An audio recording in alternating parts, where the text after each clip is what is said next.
Once upon a time, in a quiet little town nestled among rolling green hills, there lived a humble laborer named Thomas.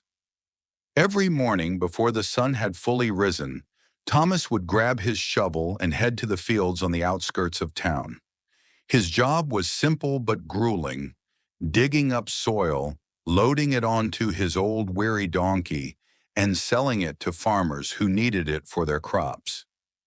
Thomas was a hard-working man, but no matter how much effort he put in, he barely made enough to buy food and care for his donkey.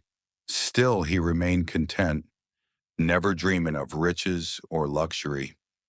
One day, as he was digging through the dry earth, his shovel struck something hard.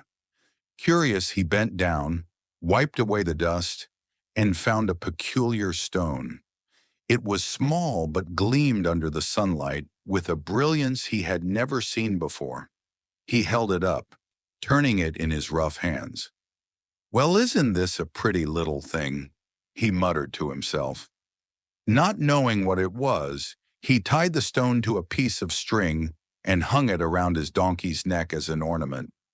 It wasn't worth much to him, just a bit of shine in his otherwise dull routine.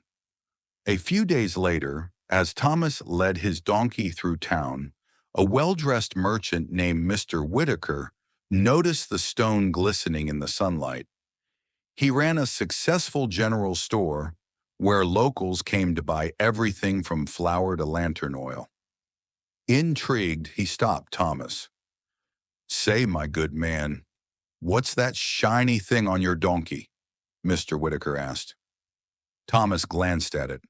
"Oh, just a stone I found while digging. Thought it looked nice, so I put it there." Mr. Whitaker studied the stone carefully. He had an eye for valuable trinkets, and something about the stone felt different. It was heavier than ordinary glass, clearer than any quartz he had seen. Though he wasn't sure of its true worth, his instincts told him it could be valuable. "I rather like it," Mr. Whitaker said, rubbing his chin. "How about selling it to me? I'll give you, let's say, $5. Thomas wasn't expecting any money for the stone, so $5 felt like a generous offer. Without hesitation, he agreed, pocketing the cash and walking away, happy with his unexpected earnings. Mr. Whitaker took the stone back to his shop and hung it on the scale he used for measuring goods. It became an attraction. Customers admired its luster, but no one knew what it really was. One afternoon, a jeweler from out of town stopped by Mr. Whitaker's store. He had come to purchase supplies, but quickly noticed the glimmering stone on the scale. As soon as he laid eyes on it, his heart skipped a beat. "Where did you get that?" the jeweler asked, trying to keep his voice calm. Mr. Whitaker, sensing an opportunity, replied, "Oh, that? Just a little trinket I picked up from a laborer. Pretty, isn't it?" The jeweler took the stone, inspected it under the light, and immediately knew the truth. It was not just a pretty stone, it was a priceless diamond. Hiding his excitement, the jeweler asked, "Would you be willing to sell it?" "Well," Mr. Whitaker said, "I suppose I could part with it for $10. The jeweler, a shrewd man who always looked for a bargain, hesitated. "How about $8? He countered. Mr. Whitaker shook his head. "Nope, $10. Take it or leave it." The jeweler thought for a moment.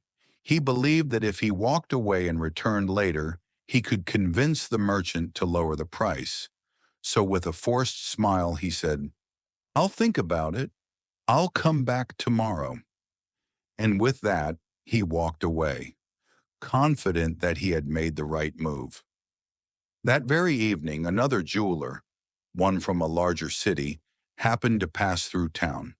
His car broke down near Mr. Whitaker's store, so he stepped inside while waiting for the mechanic. As he browsed, his eyes landed on the diamond. Unlike the first jeweler, he immediately recognized its value. His breath caught in his throat. "This stone, Is it for sale? He asked eagerly. Mr. Whitaker, still unaware of the stone's true worth, replied, Sure, $10. Without a second thought, the jeweler pulled out a crisp $10 bill and handed it over. Mr. Whitaker happily made the exchange, satisfied that he had doubled his investment. The next morning, the first jeweler returned, expecting to bargain for the stone. All right, he said confidently. I've decided I'll take it for $9. Mr. Whitaker chuckled and said, Sorry, but you're too late. Another gentleman bought it last night. The jeweler's face went pale. You sold it, he gasped. Do you have any idea what you just did? That wasn't just any stone. It was a priceless diamond. You just let go of a fortune for $10. Mr. Whitaker raised an eyebrow and leaned against the counter. Well now, he said with a grin, I didn't know it was priceless, but you did.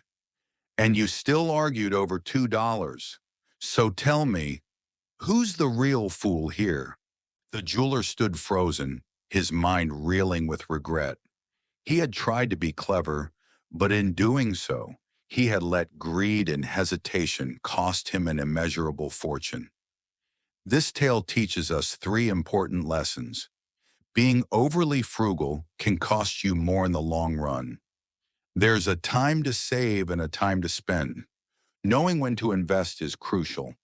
Opportunities don't wait. Sometimes overthinking and delaying can make you lose once-in-a-lifetime chances.